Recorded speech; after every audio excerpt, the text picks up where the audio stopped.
আসসালামু আলাইকুম। আমি মোহাম্মদ রায়হান। আমার বাড়ি লালমনিরহাট সদর উপজেলা ২ নম্বর ওয়ার্ড নবীনগর। আমি লালকুড়িগ্রাম সদর উপজেলার হলখানা ইউনিয়নে আমার মামা শ্বশুরের বাড়িতে পোলট্রি ফার্মের ব্যবসা শুরু করি। ২০২২ সালে আমার এই ব্যবসা ওখানে স্থাপন করি, হলখানা হেমেরকুটি গ্রামে। গত ১০/৪/২০২৫-এ ওই খামারের পার্শ্ববর্তী ২ ছেলে নাম খায়রুল এবং আরও তার ভানুষঙ্গিক লোক এসে আমার কাছে চাঁদা দাবি করে, বলে আমি নাকি লালমনিরহাটে আওয়ামী লীগের লোক, এই জন্য এখান থেকে পালিয়ে এসে এখানে আমি ব্যবসা শুরু করছি। এই কথা বলে সে আমার কাছে চাঁদা দাবি করে, কিন্তু আমি চাঁদা দিতে অস্বীকৃতি জানালে এবং তাকে আমি বলি যে আমি কখনোই আওয়ামী লীগ করিনি এবং আওয়ামী লীগের সাথে আমার কোনো সম্পৃক্ততা নেই। ওরা এই কথাটা বিশ্বাস না করার পরেও আমাকে হুমকি ধামকি দেয়। তখন আমি থানায় একটা জিডি করি। জিডিটা ওটা ৫০৬ ধারায় প্রসিকিউশন হিসাবে ওটা দাখিল হয়। ২৯/৫ তারিখে ওই মামলার হাজিরা দেওয়ার জন্য ওদের কাছে সমন জারি হয়। এই সমন পাওয়ার পরে ওরা ক্ষিপ্ত হয়ে আমার ফার্মে ১৬/৬/২০২৫ রাত আনুমানিক ১১টা ২৫-এ আমার উপস্থিতিতেই ওরা আমার ফার্মে আগুন লাগিয়ে দেয় এবং আমার পকেটে থাকা ২১,০০০ টাকা মুরগি বিক্রি করা টাকাটাও কেড়ে নেয়। আমি এমতো অবস্থায় তাদেরকে আটকানোর জন্য চেষ্টা করিলে ওরা আমাকে মারধর করে এবং আমাকে একটা ঘরে বন্দি করে রাখে।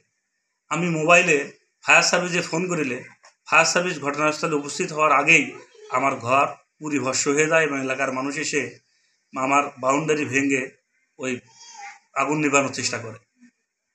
এমতো অবস্থায় আমি ওখান থেকে আমার আত্মীয় স্বজন আমাকে উদ্ধার করলে আমি সদর হাসপাতালে যাই। সদর হাসপাতাল থেকে ঘুরে আমি থানায় যাই। থানায় যেয়ে মামলা করার জন্য ওসি সাহেবের কাছে যাই। ওসি সাহেব বলে যে ফায়ার সার্ভিস থেকে কোনো রিপোর্ট না আসা পর্যন্ত আমরা মামলা রুজু করতে পারবো না। তার আগে একটা কথা বলে যাই, আমি ওই আগুন লাগা অবস্থায় আমি থানায় ফোন করি। তখন আমাকে বলা হয় যে আপনার ঘটনাস্থলে একটা টিম যাচ্ছে, নাম হচ্ছে এসআই বাশির, তার টিম সহ আপনার ঘটনাস্থলে যাবে। আমি ঘটনাস্থলে থাকা অবস্থায় বাশির স্যারকে বারবার ফোন করি, সে ঘটনাস্থলে কোনো উপস্থিত হয়ই নাই এবং আসেও নেই। পরে আমি থানায় যাই কথা বলিলে তারা বলে যে তারা আসামি ধরতে গেছে, আপনার ওখানে জন্য নয়। অথচ ওসি সাহেব আমাকে তখন বললেন যে ফায়ার সার্ভিস থেকে কোনো তদন্ত রিপোর্ট না আসা পর্যন্ত আপনার কোনো মামলা গ্রহণ করা হবে না। আমি তখন ফায়ার সার্ভিস অফিসে রাত্রিবেলা যাই। ফায়ার সার্ভিস বলে যে আমরা তো এখনই তদন্ত রিপোর্ট দিতে পারবো না, আপনাকে প্রত্যয়নপত্র দিতে পারবো না, আপনাকে আগামীকাল প্রত্যয়নপত্র নিতে হবে। আমি আবার ওসি সাহেবের কাছে যা বলি যে স্যার প্রত্যয়নপত্র তো আগামীকাল দেবে, আপনি আমার আপনার এজাহারটা গ্রহণ করেন। উনি বলছে না, ওই রিপোর্ট না আসা পর্যন্ত আমি গ্রহণ করতে পারবো না। তখন আমি আবার পরের দিন আবার ফায়ার সার্ভিসে যাই এবং ওই প্রত্যয়নপত্র গ্রহণ করি এবং ওসি সাহেবের কাছে যাই। তাকে প্রত্যয়নপত্র দেখালে সে বলে আমি মামলা রুজু করতে পারবো না, আপনি কোর্ট থেকে আসেন। তখন আমি কোর্টে যাই, কোর্টে যেয়ে মামলা করে আসি। কোর্ট থেকে এফআইআর প্রতিবেদন দাখিল হয় ২৩/৬/২০২৫ তারিখ। ওনাকে মামলা রুজু করতে বলা হয় থানাকে। থানা মামলা রুজু করতে গাফিলতি করে এবং আমার সাথে রুক্ষ ব্যবহার করে।